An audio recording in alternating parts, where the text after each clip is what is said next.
मार्ग में कितनी ही घाटियाँ और नदियाँ मिली, आखिरकार मैं टिंकार पहुँच ही गया। टिंकार पास के नज़दीक ही स्थित है यांचू रेम्पा की साधना स्थली। स्वामी दिव्य कैवल्य मुझे ले जाने के लिए यहाँ प्रतीक्षारत थे। रेम्पा जी की तपस्थली से 2-3 किलोमीटर पहले दिव्य कैवल से मेरी मुलाकात हुई। उनके हाथों में सुगंधित फूलों का गुच्छा था। मेरे हाथों में उन्हें सौंपकर वे मुझसे आलिंगनबद्ध हो गए।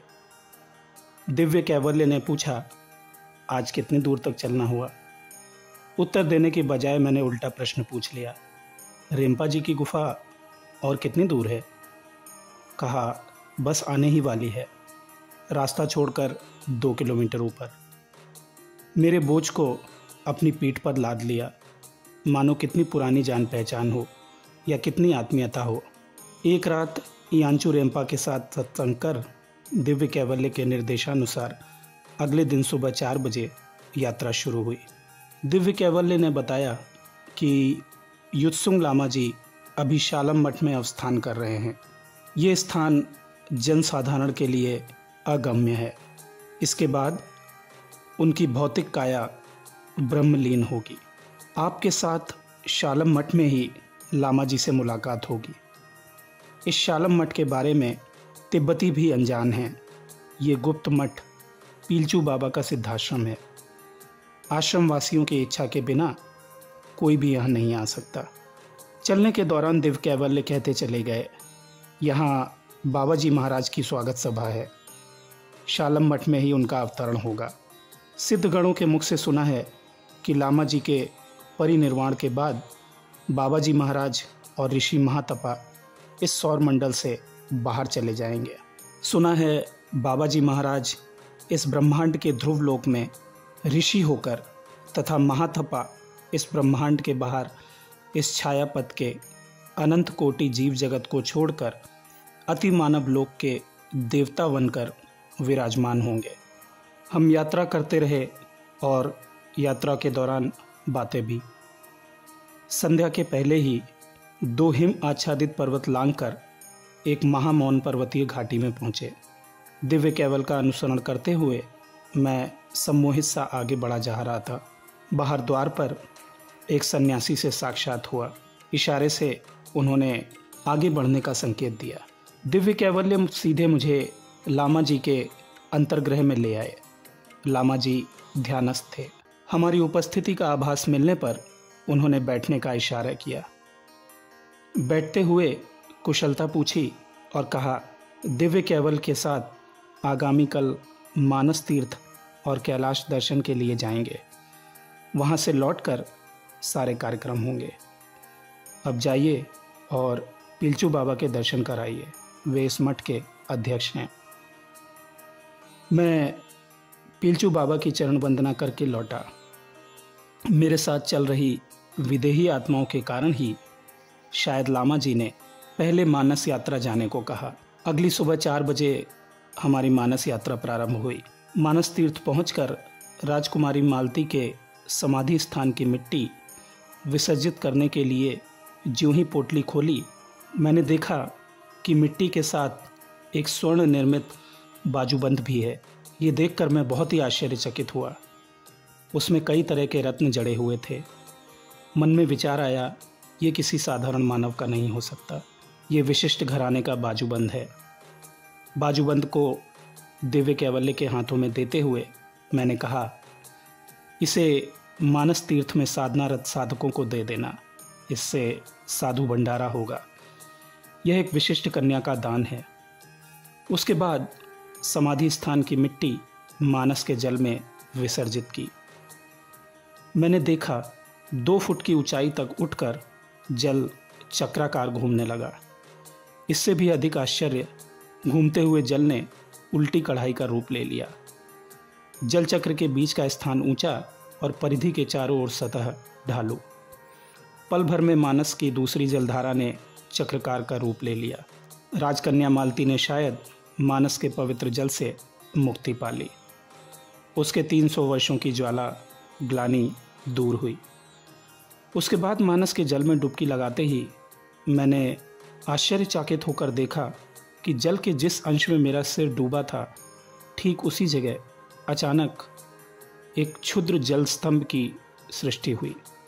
इस जलाकार से उठी फेनिल एक पिंजड़े सी आकृति जैसी किसी चीज़ ने मेरी परिक्रमा की और आकाश की ओर उड़ गया। रुई की तरह सफ़ेद बुलबुले मेरे शिरोभाग से उड़ रहे थे। मुझे विश्वास है कि यह अशोक सेन और प्रेतनी विशाखा का सांकेतिक अस्तित्व था। ऐसा लगा मुझे आवर्त कर अपनी कृतज्ञता जता गए। मेरा दायित्व पूर्ण हुआ। 4 दिनों की अति दुर्गम हिम यात्रा करके हम वापस पिलचू बाबा की गुफा में आए। 3 साधना गृह पार कर एक आंगन में पहुँचे। यहाँ एक सुंदर वेदी थी। दिव्य कैवल्य ने इस वेदी पर माथा टिकाया। मैंने भी ऐसा ही किया। दिव्य कैवल्य ने मृदु स्वर में कहा, इसके भूतल में 2 महायोगियों का पार्थिव शरीर सुरक्षित है। उन शरीरों में उनकी दिव्य आत्माओं के लौट आने पर संकेत के अनुसार इन्हें खोला जाएगा। पिलचू बाबा की उपस्थिति में 233 वर्ष पहले दोनों महायोगियों की भौतिक काया को समाहित किया गया। 300 वर्ष बाद इस वेदी के पट को खोला जाएगा। मैंने आश्चर्यजनक ढंग से पूछा, क्या कहते हो? पिलचू बाबा की मौजूदगी में, उनकी उपस्थिति में? उन्होंने कहा, हाँ। तो पिलचू बाबा की उम्र क्या होगी? दिव्य कैवल्य ने कहा, उनकी उम्र तो वही जानते हैं। उनके समय की कितनी ही नदियों झरनों ने पथ बदल लिया, कितने पेड़ पौधे विलुप्त होकर पुनः उत्पन्न हुए, इसका कोई हिसाब नहीं। क्या कहते हो देव कैवल्य? उन्हें देखकर तो वे 50-52 वर्ष से अधिक के लगते ही नहीं। पिलचू बाबा के शालम आश्रम में अवस्थान काल के दौरान नित्य लामा जी के साथ इसी हॉल में मेरा सत्संग होता। एक दिन सुबह की बेला में आध्यात्मिक सत्संग में आकर लामा जी ने बताया कि मेरे अन्यतम प्रिय मित्र अग्रज प्रतिम दुनिदा पार्थिव जगत छोड़कर अमृत लोक की यात्रा कर रहे हैं। मैं आश्चर्यचकित होते हुए आतंक से भर उठा। कहा, ये क्या? वो तो तिब्बत यात्रा से पहले शिखर धाम में मेरे साथ 5 दिन बिता गए। उन्होंने मुझे तिब्बत यात्रा के लिए विदा भी किया था। मैंने भी उन्हें वापस लौटने के लिए हरिद्वार जाने वाली बस में बिठाकर तिब्बत यात्रा शुरू की थी। उनकी मृत्यु की सूचना से मुझे हाथ जानकर लामा जी ने प्रारब्ध से जन्म मृत्यु के रहस्य के विषय में जो भी कहा, उसका उल्लेख करने में मैं अक्षम हूँ। उपसंहार करने में केवल शेष अंशों का उल्लेख कर रहा हूँ। लामा जी ने कहा, महाराज, ये विशाल पृथ्वी ही असल में विराट महाशमशान है। निरंतर ध्वंस सृष्टि की लीला चल रही है। ऐसा कोई स्थान नहीं जहाँ जीव जंतु की मृत्यु ना हो रही हो। निरंतर प्राणी मृत्यु के मुख में समा रहे हैं। ये सब जानने के बाद भी मनुष्य सामयिक इंद्रिय सुख की लालसा से भोग विलास, स्त्री और भौतिक संपदा संचय करने के लिए विवेकहीन हो रहा है। पद प्रतिष्ठा, मान यश, धन दौलत की प्रतियोगिता है। चारों ओर कामाचार, भ्रष्टाचार चरम पर है। एक प्रदीप या मोम जलाकर और फूल माला डालकर सिर्फ इंद्रिय सुख की प्रार्थना। लामा जी ने कहा, भौतिक जीवन में ऐसा कोई मानव हुआ ही नहीं जिसे कभी ना कभी संकट का सामना ना करना पड़ा हो, जीवन पथ पर बाधा ना आई हो। प्रत्येक विघ्न को विधाता का मंगल आशीर्वाद जानकर विवेकी लोग उसे शिरोधार्य करते हैं। संसार की समस्याओं में भ्रमित मनुष्य विचार शून्य होकर तत्काल समस्या के समाधान की आशा से तांत्रिक व ज्योतिषाचार्यों की शरण में जाकर संतुष्टि पाने का प्रयास करता है, किंतु फिर भी महৎ जीवन के लिए उपयुक्त स्थान में उचित कार्य के लिए सेवा सहयोग देने में वे कुंठित होते हैं। संभवतः अब यही पार्थिव धर्म है।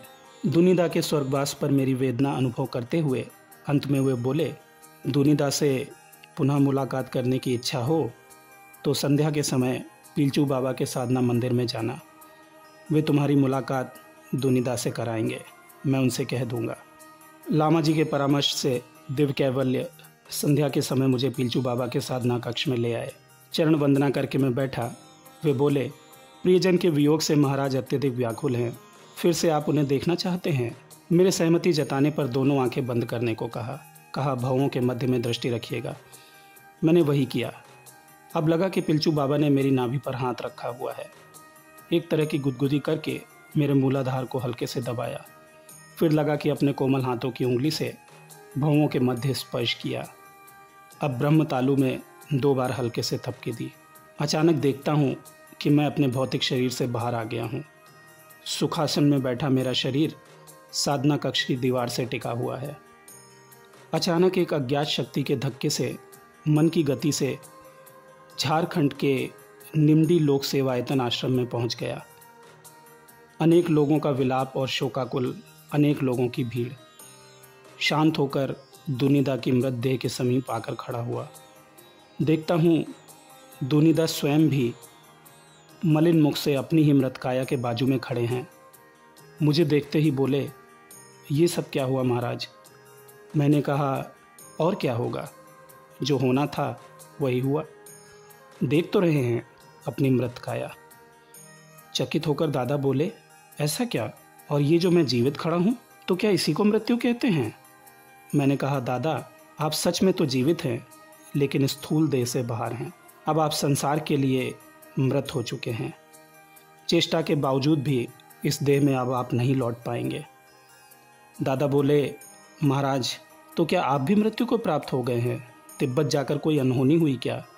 मैंने कहा, नहीं, तिब्बत से लामा जी के कहने पर पिलचू बाबा ने मुझे आपसे भेंट करने भेजा है। शव यात्रा शुरू हुई। मैं भी दुनिदा की शव यात्रा में शामिल हुआ। दुनिदा भी मेरे साथ अपनी शव यात्रा में चल रहे हैं। हम दोनों सभी को देख रहे हैं, किंतु हम दोनों को कोई भी नहीं देख पा रहा। चिता में अग्नि प्रज्वलित होने पर दादा बोले, अब मेरा क्या होगा महाराज? मैंने कहा, चलिए तब तक आम के पेड़ पर बैठकर झूलते हैं। डाली के एक ही ओर दोनों पैर झुलाकर मैं बैठा।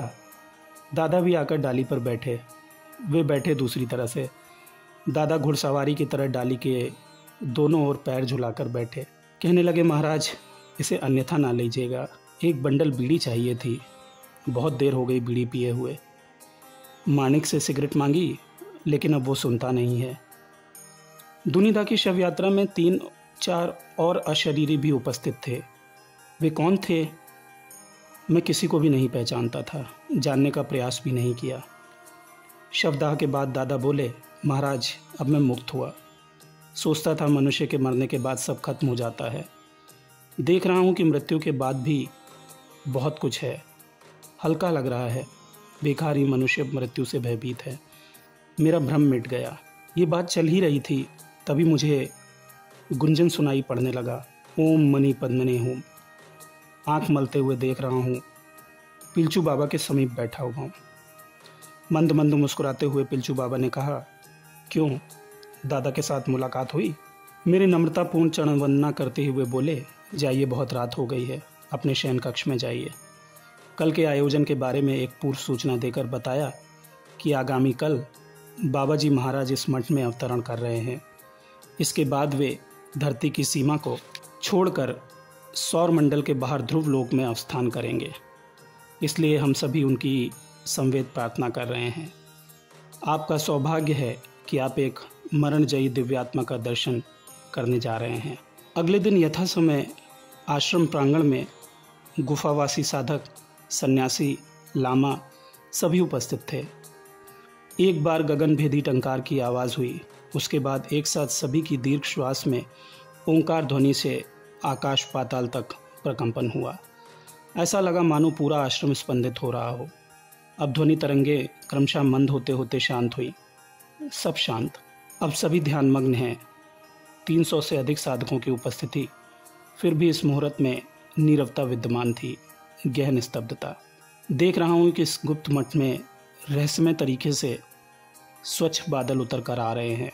लगा जैसे कोहरा छा रहा हूँ। साधक समाज की उपस्थिति में पद्मगंध की हल्की सी खुशबू फैल रही थी। इस मुहूर्त में मेरी चिंता, चेतना, स्फूर्ति और उल्लास मानो तीव्र से तीव्रतर हो गया। अब बेल फूल की खुशबू भर गई। देखते ही देखते कोहरे को भेद कर ऊर्ध्वलोक से एक प्रकाश पुंज केंद्र में स्थापित वेदी पर उतर रहा है। साथ में प्रकाश के रंग बिरंगे गोले उड़ रहे थे। प्रकाश के गोले अब चक्राकार घूमने लगे। गोले अब मानवाकृति में बदलने लगे। आकृति अब स्पष्ट। पल भर में केंद्रस्थ वेदी पर आविर्भूत हुए दीप्त तेजों में 14-15 वर्ष के किशोर, इतने सौम्य, इतने सुंदर, सुमधुर, दुर्लभ रूप को मैं स्वप्न में भी नहीं सोच सकता था। अविन्यस्त जटा, मूछहीन, दाढ़ीहीन, उज्ज्वल किशोर मुखमंडल, उन्नत वक्ष, अजान लंबित भुजाएं, अर्धोन्मिलित चक्षु, शरीर पर सुनहरी रेशमी चादर। लगा जैसे उनकी ऊंचाई लगभग 7 फुट होगी। अक्षिपट से दीप तेज फैल रहा। असाधारण अनुभूति हो रही थी। देखा कि होली के अबीर की तरह कुछ एक चीज सभी मुट्ठी में भरकर बाबा जी महाराज की वेदी की ओर उड़ा रहे हैं। दिव्य सुगंध से वातावरण भर उठा। क्या थी वह सुगंध समझ नहीं सकता, समझा भी नहीं सकता।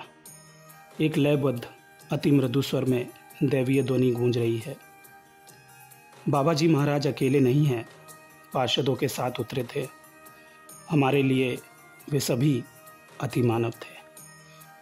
अभिषेक के दौरान वास्तव में देखा बाबा जी महाराज के नाभि चक्र, मणिपुर और हृदय चक्र अनाहत, दोनों चक्र फैन के पंखे की तरह घूम रहे हैं, जिसे प्रत्येक साधक अनुभव कर पाता है या अंतर्चक्षु से देख पाता है।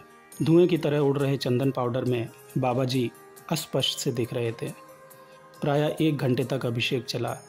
अब चंदन पाउडर की धुंध के बीच मेघपुंज का आकार बना। उस मेघपुंज ने क्रमशः बाबा जी महाराज को ढक लिया। कुछ भी दिखाई नहीं पड़ रहा था। मेघ आसमान की ओर उठने लगा। देखते ही देखते वह नीले आकाश में विलीन हो गया। मेरा अगला पड़ाव ज्ञानगंज था। ज्ञानगंज मंडल में प्रवेश कर मैं आश्चर्यचकित था। मानव जाति के लिए यह स्थान अगम्य प्रदेश है। यदि मैं स्वयं इस स्थान पर नहीं आता तो मुझे भी यह एक कल्पित कहानी मात्र लगता। मेरी अंतिम यात्रा ज्ञानगंज मठ की थी।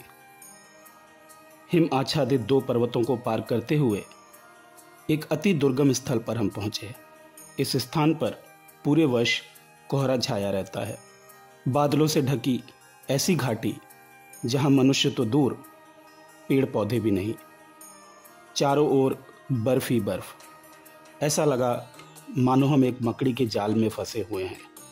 अनंत विस्तार और इंद्रधनुष के रंगों में रंगा ज्ञानगंज। ज्ञानगंज में प्रवेश के पश्चात मैंने देखा ध्यान मुद्रा में साधक समाधिस्थ दिखाई पड़ रहे थे। वेदी समूहों पर महात्माओं की मंडलियां बैठी हुई थीं। स्वच्छ सरोवर में हंसों के जोड़े थे। यहाँ सभी अपनी अपनी साधना में लगे हुए हैं। सभी दिशाओं से दुग्ध सा प्रकाश। ये सूर्य और चंद्र का प्रकाश नहीं था। प्रकाश के मूल के स्रोत का भी पता नहीं चल पा रहा था। ऐसा लग रहा था कि मानो क्षुद्र शरीर से अनंत ब्रह्मांड के दर्शन कर रहा हूँ। ये मठ भौतिक जगत के नियमों से बाहर है। यहाँ के योगी कभी दिखाई पड़ते हैं तो कभी नहीं। उनका भौतिक शरीर पूर्ण रूप से दिव्य देह प्राप्त है। ज्ञानगंज में कोई मृत आत्मा नहीं है। ज्ञानगंज उनके लिए नहीं है। यहाँ सिर्फ उच्च कोटि के साधक सशरीर आते हैं। यहाँ आकर वे योग की पूर्णता को प्राप्त करते हैं। ये मृत अथवा जीवित शरीर में प्रवेश कर सकते हैं। कोई दिव्य देह प्राप्त कर लोकांतर में चले जाते हैं, या कोई उच्च संस्कार संपन्न उचित गर्भ मिलने पर पुनर्जन्म स्वीकार करते हैं। इस मंडल में 1000-10,000 वर्ष के सिद्ध साधक हैं। दिव्य कैवल्य की प्रार्थना से ज्ञानपीठ ज्ञानगंज मठ के संचालक हमारे समीप आविर्भूत हुए। आविर्भूत इसलिए कह रहा हूँ कि प्रकाश पुंज एक नीला ज्योतिर्वलय चक्राकार में उधर्व लोक से उतरा। कुछ समय में आलोक पुंज मानवाकार रूप लेकर महामुनि महातपा के रूप में परिवर्तित हो गया। लंबी जटाओं से युक्त स्वर्णकांति देहें, उन्नत ललाट, प्रायः 7 फुट ऊंचे प्राचीन भारत के ऋषि महातपा ने दर्शन दिए। मैं इस समय उन्हीं के साक्षात स्वरूप के समक्ष खड़ा था। यकीन ही नहीं हो रहा था।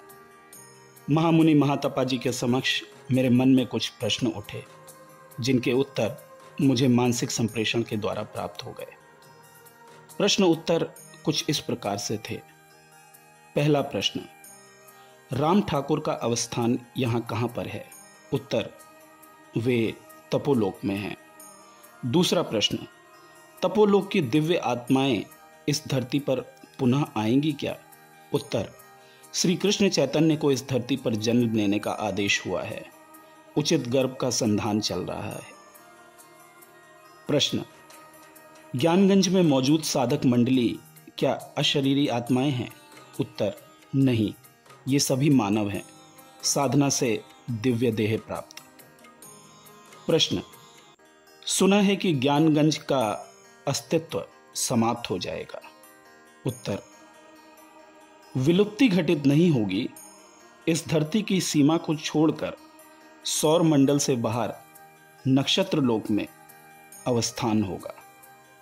आखिरी प्रश्न, श्रीमद शंकर स्वामी नाम से जाना जाने वाला साधु, मेरा वास्तविक परिचय क्या है? उत्तर आया, तुम्हारा असली परिचय है रसराज भैरवनाथ अवधूत, एक अभिशप्त साधक जिसे 18,000 मानवीय वर्षों के बाद तपोलोक से पृथ्वीलोक पर भेजा गया है। मैं इस मठ में 8 दिन तक रहा। समय ऐसे बीता मानो कुछ क्षण ही हुए हों। अति आश्चर्य कि अचानक ही इतना विशाल मठ अदृश्य हो गया। कुछ समझ नहीं आया कि इतने विशाल विस्तारित ज्ञानगंज मठ की उपस्थिति जादू की तरह कहाँ ओझल हो गई। क्या ये दिवा स्वप्न था? नहीं, ये स्वप्न नहीं था। मैंने दिव्य कैवल्य से कहा, मैं अपनी तिब्बत यात्रा का अनुभव जरूर लिखूंगा। उन्होंने कहा, निषेधाज्ञा को मानते हुए साधना के प्रयोग काल एवं गूढ़ तत्व विषय पर मत लिखिएगा। घटना की मधुर स्मृति बनाए रखने के लिए अवश्य लिखें। इस अविस्मरणीय अनुभव के पश्चात आखिरकार मैं दिव्य कैवल के साथ वापस तिब्बत सीमा के लिए चल पड़ा। तिब्बत सीमांत पहुंचकर दिव्य कैवल्य बोले, महाराज, तिब्बत सीमा समाप्त, आगे ढलान वाला मार्ग है, संभल कर जाइएगा। विदा लेते हुए मैंने उनसे कहा कि पहली मुलाकात से ही मैंने तुम्हें अपने करीबी दिव्यासना की तरह ही देखा है। क्या तुम अपना वास्तविक परिचय नहीं दोगे? दिव्य कैवल्य बोले, महाराज, यदि आपको मुझे दिव्यासना बुलाकर खुशी मिलती है तो आप मुझे उसी नाम से बुलाएं, लेकिन तिब्बत में मुझे दिव्य कैवल्य के नाम से ही जाना जाता है। मैंने पूछा, दिव्य कैवल्य, तुम्हारे इस उद्घोष में मुझे रहस्य का बोध हो रहा है। क्या तुम बताओगे कि तुम्हारी उम्र क्या है? दिव्य कैवल्य ने कहा, महाराज, जो स्मृति है उसके आधार पर संक्षेप में बताता हूँ। अकबर के पार्षद टोडरमल ने उन दिनों बिहार के मुंगेर में एक छावनी की स्थापना की थी। गुप्त हत्या, षड्यंत्र, युद्ध में रक्त रंजित मुंगेर, त्रिस्त बंगाल के सामंतगढ़, इन्हीं दिनों मैंने मुंगेर छोड़ा। मुंगेर मेरी जन्मस्थली थी। 19 वर्ष की उम्र में गंगा तट पर चलते हुए बनारस पहुंचा। अभयानंद सरस्वती मेरे प्रथम दीक्षा गुरु हुए। बाद में प्रयाग होते हुए कौशाम्बी पहुंचा। वहां के एक बौद्ध मंदिर में अरहंत शुद्ध देव के पास योगाभ्यास करता था। तब से बराबर पूर्व जन्म की पूर्ण स्मृति लेकर 3 बार मेरा जन्म हुआ। वर्तमान समय में मेरी उम्र 138 वर्ष है और मैं तब से इसी शरीर में हूँ। ज्ञानगंज में लंबे समय से हूँ। ज्ञानगंज में दीर्घ काल तक रहने पर सभी को कौमार्य वापस मिलता है। ये ज्ञानगंज की विशेषता है। मेरी आंखों में आंसू थे। मैंने कहा, दिव्य कैवल्य, तुम्हारा सटीक परिचय नहीं जानने के कारण मैंने तुम्हारे साथ अति साधारण तरीके से व्यवहार किया। इसके लिए मैं क्षमा प्रार्थी हूँ। दिव्य कैवल्य विनम्रता के साथ बोले, महाराज, खेद मत करिएगा, मैं आपके भाई जैसा हूँ। सामने की ओर बढ़िए, ढलान पर सतर्क होकर उतरिएगा।